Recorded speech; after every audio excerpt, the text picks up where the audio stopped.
Welcome to Simply English, where we explore essential business vocabulary. Today, we're diving into terms that can elevate your communication in the workplace. That's right. Understanding words like merger, synergy, and team building is key to sounding confident and professional in any business setting and interview. Grab a notebook, listeners.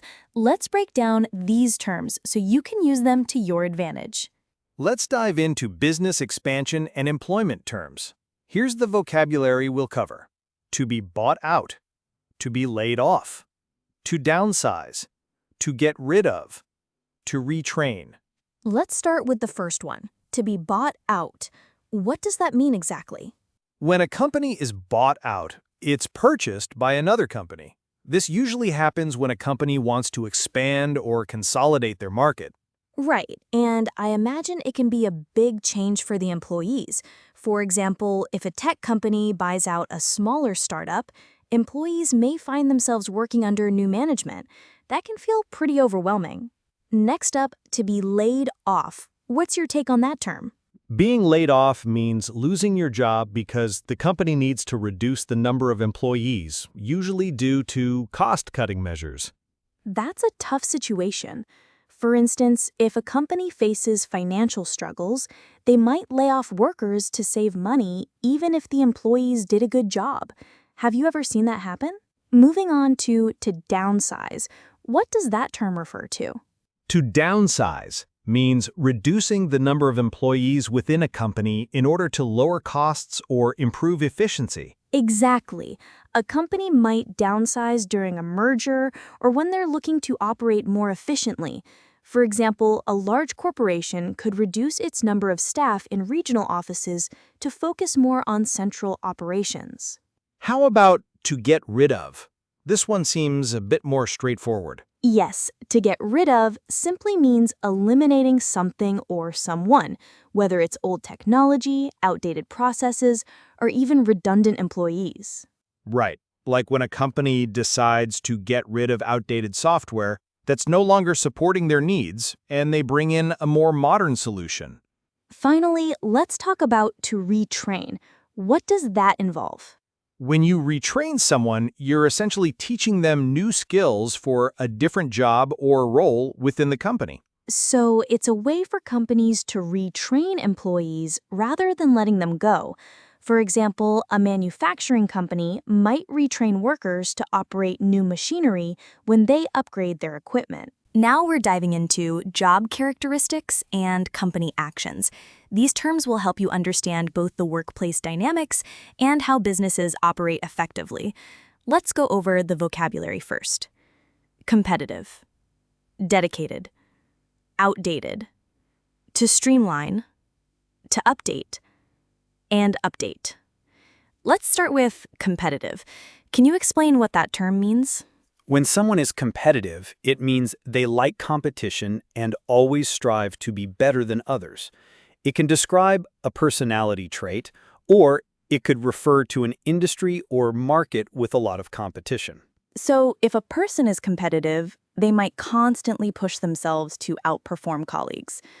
On the flip side, a competitive market means there are many businesses fighting for customers, right? Now, let's move on to dedicated. What's your take on this one? A dedicated person is very loyal and works hard for a company, cause, or idea. They are committed and put a lot of effort into their work. Right. So a dedicated employee would go the extra mile, show loyalty, and always give their best effort, no matter the task. It's a quality that employers highly value. Next up, we have outdated. What does that mean? Outdated means too old or no longer relevant. It could refer to technology, equipment, or even ideas that are no longer useful or efficient. Exactly. For example, a company might still use an outdated software system that doesn't support modern features, which can slow down productivity. Now, let's talk about to streamline. This is a term we hear often in business. What does it mean? To streamline means to simplify a process or make something more efficient. It could also mean to form a smooth shape, like when designing a product that moves easily through air or water. So when a company streamlines its operations, they make things run more efficiently, cutting out unnecessary steps to save time and resources. It's all about improving performance. Moving on, let's talk about to update. How do you use this term in a business setting? To update something means to make it more modern or bring it up to date. For example, a company might update its website to include new features or design elements. Exactly. Updating ensures that things don't become outdated, whether it's technology, policies, or even your skill set. And finally, we have an update. Can you break that down for us? An update is simply the latest information or news. For example, a manager might provide an update during a team meeting about the status of a project or new developments in the company. Right. So if you're waiting on some information, you might ask for an update. It's all about staying informed with the latest developments. Let's move on to work flexibility and employment conditions. Here are the terms we'll cover: remote work, telecommuting, flexible hours, and job security. Let's start with remote work. What does this mean? Remote work refers to work done from a location outside the traditional office environment, often from home. It allows employees to perform their tasks without having to commute to an office every day. Right. For example, many tech companies offer remote work options, letting employees work from anywhere in the world as long as they have a reliable internet connection.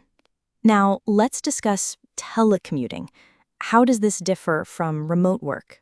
Telecommuting means working from a distance, typically through digital means, rather than commuting to a physical office. It's similar to remote work, but it often refers to employees who may occasionally go to the office, but primarily work from home. Exactly. So if someone telecommutes, they could work from home 3 days a week, but still go to the office for meetings when necessary. It's a great option for a hybrid work model. Let's talk about flexible hours. How would you explain this term? Flexible hours refer to a work schedule that allows employees to choose their hours rather than adhering to a strict 9-to-5 schedule. It gives employees the flexibility to work during the times that suit them best. Yes. For example, an employee might prefer starting work at 7 a.m. and finishing earlier in the afternoon, while someone else might work later into the evening. Flexible hours can improve work-life balance. Finally, let's dive into job security. What does it mean? Job security is the likelihood that an individual will keep their job over time. It's about how safe your position is, considering company performance, industry trends, or external factors like economic changes. Exactly. Companies with strong growth potential and stable financials often offer job security, while employees in industries that are facing downturns may feel their job security is at risk. Now, let's move on to company strategy and business practices. Here are the key terms we'll be discussing: merger, acquisition, outsourcing, pivot, synergy, scalability, to innovate. We have merger. What does that term refer to? A merger is the combination of two companies to form a new one, often to increase market share or strengthen their position in the industry. Exactly. So when two companies merge, they join forces, usually to become stronger together. A great example would be two tech companies merging to create a more powerful competitor in the market. Next, let's talk about acquisition. How does that differ from a merger? An acquisition is when one company purchases another. The acquiring company takes full control, and the acquired company typically becomes part of the larger organization. Right. So in an acquisition, one company takes over the other, as opposed to a merger where both companies combine to form something new. For example, when a large company buys a smaller startup to expand its offerings. Now let's move on to outsourcing. What does that term mean? Outsourcing is when a company contracts a third party to handle certain tasks or job functions, usually to reduce costs or increase efficiency. Exactly. A common example of outsourcing is when companies hire external customer service teams or IT support to handle specific tasks instead of keeping them in-house. It's all about improving efficiency and focusing on core functions. Now let's talk about pivot. This one is used a lot in the startup world. What does it mean? To pivot means to change direction or adjust a strategy in response to changing market conditions or new insights. It's about adapting quickly when things aren't working as expected. Yes. So, for example, if a startup realizes their product isn't meeting market needs, they might pivot to offer something more relevant or adjust their business model entirely to better suit customer demands. Next, let's break down synergy. What does that refer to? Synergy happens when multiple elements like companies, teams, or processes work together to produce a greater result than if they worked separately. Exactly. It's like when two companies merge and together they create more value than the sum of their parts. You often hear about synergy in mergers and acquisitions because the idea is to combine strengths and maximize outcomes. Now let's dive into scalability. What does it mean in a business context? Scalability refers to a business's ability to handle growth effectively without compromising performance. A scalable business can expand, grow its customer base, or increase its production without encountering major obstacles. That's right. So, for example, a cloud software company with scalable infrastructure can handle thousands of users without crashing, making it easier to expand as demand increases. And finally, we have to innovate. What did it mean to innovate in business? To innovate means to create new ideas, products, or methods that improve on what already exists. Innovation drives growth, keeps businesses competitive, and allows them to stay relevant in a changing market. Exactly. A company that innovates is constantly pushing boundaries, whether that's through new technologies, business models, or creative solutions. A great example would be how companies in the tech industry are always innovating to offer better products or services. Let's move on to revenue, financial management, and performance. Here are the key terms we'll discuss: profit margin, revenue stream, business model, ROI, market share, capital investment, venture capital, liquidity, and break-even point. Let's start with profit margin. What does that mean? Profit margin refers to the difference between the cost of producing something and the price at which it is sold, expressed as a percentage of sales.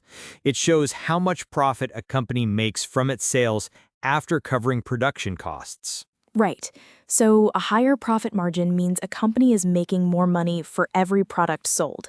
For example, if a business has a 40% profit margin, it means they earn 40 cents for every dollar of sales after covering costs. Next, we have revenue stream. What's that about? A revenue stream is the various sources from which a business earns money. It can include things like product sales, subscription fees, or advertising revenue. Exactly. For instance, a streaming service like Netflix has multiple revenue streams: subscriptions, licensing deals, and sometimes even ads. The more revenue streams a business has, the less dependent it is on a single source of income. Now, let's talk about business model. How would you define that? A business model is the plan or structure a company uses to generate revenue. It explains how a business makes money, whether through selling products, offering services, or other methods. Right. For example, Amazon's business model includes both product sales and its Prime subscription service, allowing the company to generate revenue in multiple ways. Next, we have ROI, return on investment. What's this term all about? ROI measures the profitability of an investment by comparing the return to the initial cost. It helps determine how effective an investment is in generating profits. Exactly. If you invest $1,000 in marketing and earn $5,000 in sales, your ROI would be 400%. It's a great way to measure the success of investments in business. Now, let's talk about market share. How would you explain that? Market share is the percentage of total sales in a market that a company or product controls. If you dominate the market, you have a larger market share. That's right. For example, if a smartphone company sells 100,000 units in a market of 1 million phones, they would have a market share of 10%. Next, let's break down capital investment. What does that term mean? Capital investment is money invested in a business or project to fund growth, equipment, or new initiatives. It's essential for businesses that want to expand or modernize their operations. Exactly. For example, a manufacturing company might make a capital investment in new machinery to improve production capacity. Now, let's look at venture capital. What's the definition? Venture capital is funding provided to startup companies or small businesses that have high growth potential. It's often used to help businesses scale quickly. That's right. Venture capitalists take on more risk by funding startups, but they also stand to gain a lot if the company succeeds. Think of companies like Uber or Airbnb. They were once funded by venture capital. Let's talk about liquidity. What does that mean for a business? Liquidity refers to a company's ability to convert assets into cash quickly. It's essential for businesses that need to meet short-term financial obligations. Exactly. A high liquidity means a company can quickly access cash, which is crucial for paying bills, salaries, or even handling unexpected costs. Now, let's talk about the break-even point. What does that refer to? The break-even point is when a company's total revenues equals its total costs, meaning it's neither making a profit nor incurring a loss. Once a company reaches the break-even point, every sale after that contributes to profit. Right. For example, if a business has fixed costs of $10,000 and each product sold brings in $50, the company would need to sell 200 products to reach its break-even point. Now let's move on to company culture, employee engagement, and development. Here are the terms we'll be discussing: networking, skill set, collaboration, diversity and inclusion, corporate social responsibility, CSR, employee retention, company culture. Let's start with networking. What does that mean in the professional world? Networking is the process of building relationships and connections with other professionals to help advance your career. It's about creating a network of people who can offer support, advice, or even opportunities. Exactly. Whether it's attending events or connecting online, networking helps you expand your influence and learn from others. For example, you might meet someone at a conference who can connect you with a future job opportunity. Next up is skill set. How do we define that? A skill set refers to the range of skills a person has acquired, typically relevant to their profession. It includes technical skills, soft skills, and anything that helps you succeed in your job. That's right. For instance, a software developer skill set might include programming languages like Python and Java, but also problem-solving and communication skills that are essential for teamwork. Now let's talk about collaboration. Why is this so important in the workplace? Collaboration is when you work together with others to achieve a common goal. It's essential in today's workplace because most projects require input from different departments and perspectives. Exactly. For example, in product development, the marketing, design, and engineering teams all need to collaborate to create a successful product. Effective collaboration leads to better outcomes. Let's move on to diversity and inclusion. What's the significance of this in today's workplace? Diversity and inclusion is the practice of ensuring a diverse and inclusive environment where individuals of all backgrounds are valued. It's about creating a space where everyone feels respected and has equal opportunities to contribute. Right. Companies with strong diversity and inclusion initiatives tend to have more creative, innovative teams because they bring in a range of perspectives. This is why many companies are now focusing on diversity as a key part of their culture. Next up is corporate social responsibility, CSR. What does CSR mean? Corporate social responsibility, CSR, is the responsibility of companies to act ethically and contribute to social, environmental, and economic goals. It's about businesses giving back to society, whether it's through charitable work or environmentally sustainable practices. Exactly. For instance, a company might reduce its carbon footprint or support local communities through volunteer programs. CSR is a way for businesses to show they care about more than just profits. Let's talk about employee retention. What's the key to retaining employees? Employee retention is a company's ability to retain its employees over time and reduce turnover. It's about creating a work environment where employees feel valued, supported, and motivated to stay. Right. Companies with high employee retention often offer benefits like career development opportunities and a positive work culture to keep employees engaged and satisfied. Finally, let's discuss company culture. What is that all about? Company culture refers to the values, behaviors, and social environment within a company that influence how employees interact. It shapes everything from communication styles to work ethic and overall employee satisfaction. Exactly.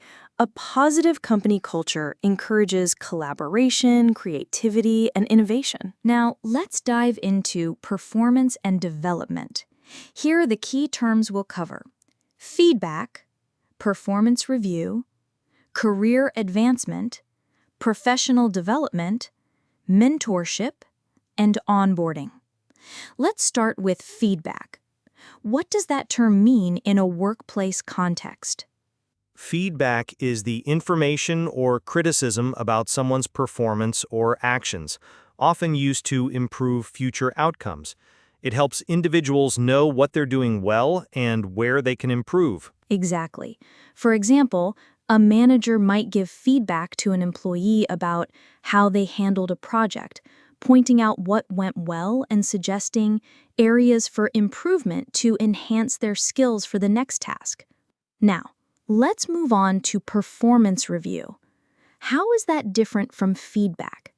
A performance review is a formal evaluation of an employee's job performance.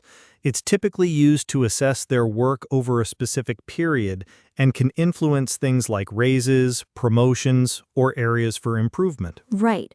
So performance reviews are more comprehensive than feedback. For example, a performance review might discuss an employee's overall achievements, goals, and developmental needs over the past year. Let's talk about career advancement. What does it involve? Career advancement is the process of moving forward in your professional life, usually through promotions, raises, or additional responsibilities. It's about growing in your career and taking on more senior roles over time. Exactly. Career advancement can look like getting promoted to a higher level position, taking on more leadership responsibilities, or even moving to a new department to expand your skill set. Now let's dive into professional development. How does this differ from career advancement? Professional development is the continuous learning and skill improvement that helps enhance your job performance or career prospects. It can involve training, workshops, certifications, or anything that helps you stay up to date in your field. That's right. So, professional development could include things like attending industry conferences, learning new software, or taking courses to expand your expertise and stay competitive. Let's move on to mentorship. What does that mean? Mentorship is the relationship where a more experienced person helps to guide the career development of a less experienced individual. It's often a way for someone to share knowledge and advice to help the mentee grow in their career. Exactly. A mentor might help guide a junior employee, offering advice on career paths, skills development, and how to navigate challenges in the workplace. Finally, let's talk about onboarding. What does that term mean? Onboarding is the process of integrating new employees into a company. It involves things like training, orientation, and setting clear expectations to ensure they get up to speed quickly and feel comfortable in their new role. Exactly. A solid onboarding process helps new hires understand the company culture, learn their job responsibilities, and get the tools they need to succeed. It's essential for employee satisfaction and retention. Let's move on to financial statements and accounting. Here are the terms we'll cover: gross income, net income, operating expenses, profit and loss statement or P&L, balance sheet. Let's start with gross income. What does this refer to? Gross income is the total income earned by an individual or company before any deductions or expenses. It includes all the money received from salaries, sales, or any other source of income. Exactly. For example, if an employee earns $50,000 a year before taxes, that's their gross income. It's the starting point before any deductions like taxes or benefits are taken out. Next up is net income. How does this differ from gross income? Net income is the profit of a company or individual after all expenses and taxes have been deducted. It's the actual earnings that remain after the costs of doing business or personal expenses. Right. So if that same employee earns $50,000 but has $10,000 in taxes and other deductions, their net income would be $40,000. It's the amount they take home. Now, let's discuss operating expenses. What exactly does that term cover? Operating expenses are the costs a business incurs during its normal course of operations, like rent, utilities, salaries, and any expenses directly related to producing goods or services. Exactly. For example, a company might have operating expenses such as office rent, electricity bills, and employee wages. These are the ongoing costs of running a business. Next, let's talk about the profit and loss statement, or P&L. What does that show? A profit and loss statement, P&L, is a financial document that summarizes a company's revenues, costs, and expenses over a specific period of time, typically monthly, quarterly, or annually. It shows whether the company made a profit or incurred a loss. Right. So a company might have $100,000 in revenue, but $80,000 in expenses. The P&L will show a profit of $20,000, indicating the company is profitable. Finally, let's talk about the balance sheet. What does that represent? A balance sheet is a financial statement that shows a company's assets, liabilities, and equity at a specific point in time. It gives a snapshot of the company's financial position, showing what it owns and owes. Exactly. For example, a company might have $200,000 in assets, including cash and equipment, and $100,000 in liabilities, like loans. The remaining $100,000 would be the company's equity. Let's move on to business strategy and innovation. Here are the terms we'll cover: business strategy, innovation, leadership, company perks. Let's start with business strategy. What does that term mean? Business strategy is the plan or approach a business takes to achieve its objectives and compete in the market. It involves setting goals, deciding on actions, and allocating resources to meet those goals. Exactly. A business strategy could involve things like expanding into new markets, launching new products, or finding ways to cut costs. It's how businesses position themselves to succeed in a competitive environment. Next, let's talk about innovation.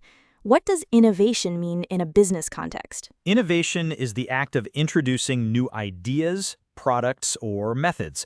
It's about finding creative ways to solve problems, improve processes, or create new value for customers. Right. A great example of innovation is Apple, which continually introduces new products and technology that transform entire industries, from the iPhone to smartwatches. Now, let's discuss leadership. What does that mean in the workplace? Leadership is the ability to lead, inspire, and guide a team or organization. It's about motivating others to work towards a shared vision, making decisions, and creating an environment where everyone can thrive. Exactly. A great leader doesn't just give orders, but inspires their team, sets a clear direction, and helps overcome obstacles together. Good leadership is key to any organization's success. Finally, let's talk about company perks. What are company perks? Company perks are additional benefits offered to employees beyond their regular salary. These could include things like health insurance, bonuses, or flexible work hours. Right. For example, many companies offer company perks like gym memberships, free meals, or even remote work options as incentives to attract and retain employees. And that wraps up today's episode on English business vocabulary. We've covered key terms that will help you navigate the business world with confidence, from networking to profit margins. Remember, the more you use these words, the more fluent and professional you'll sound in any business conversation. So, grab your notebook, keep practicing, and keep learning. Thanks for tuning in, and don't forget to subscribe for more episodes to enhance your business language skills. See you next time.